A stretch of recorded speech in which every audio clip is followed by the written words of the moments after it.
যুদ্ধে এখন মরিয়া ইরান। নতুন নেতা নির্বাচনের পর থেকেই হামলার গতি বাড়িয়েছে ইরান। ইসরায়েলকে লক্ষ্য করে বিধ্বংসী ক্ষেপণাস্ত্র ও ড্রোন ছুড়ছে তেহরান। ইসরায়েলের মধ্যাঞ্চলে চালানো হয় ইরানের ক্লাস্টার বোমাবাহী ক্ষেপণাস্ত্র।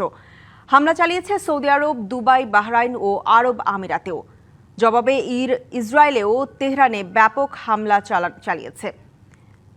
বুধবার রাতে ইসরায়েলের বিভিন্ন শহর ও মধ্যপ্রাচ্যে মার্কিন সামরিক স্থাপনা লক্ষ্য করে ৩৭তম দফার হামলা চালায় তেহরান। ইরানের বিপ্লবী গার্ড IRGC জানায়, টানা ৩ ঘন্টার এই অভিযানে নতুন প্রজন্মের সুপার হেভি খোররামশার ক্ষেপণাস্ত্র ব্যবহার করে কয়েক স্তরের সমন্বিত হামলা চালানো হয়।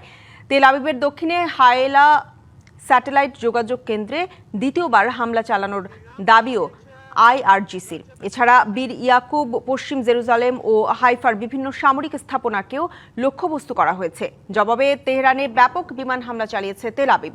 সামাজিক মাধ্যম এক্সে দেশটির প্রতিরক্ষা বাহিনীর পক্ষ থেকে জানানো হয়, ইরানি সশস্ত্র বাহিনীর অবকাঠামো লক্ষ্য করে বিমান চলে।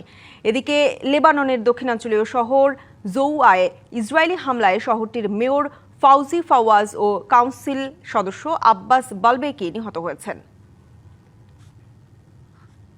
এবার নগদে পাচ্ছেন হেলিকপ্টার অফার, তাই কেনাকাটার পেমেন্ট নগদে করুন আর বুঝে নিন ২০০০ টাকারও বেশি ক্যাশব্যাক সহ হেলিকপ্টার রাইড। পেমেন্ট শুরু করুন আজই।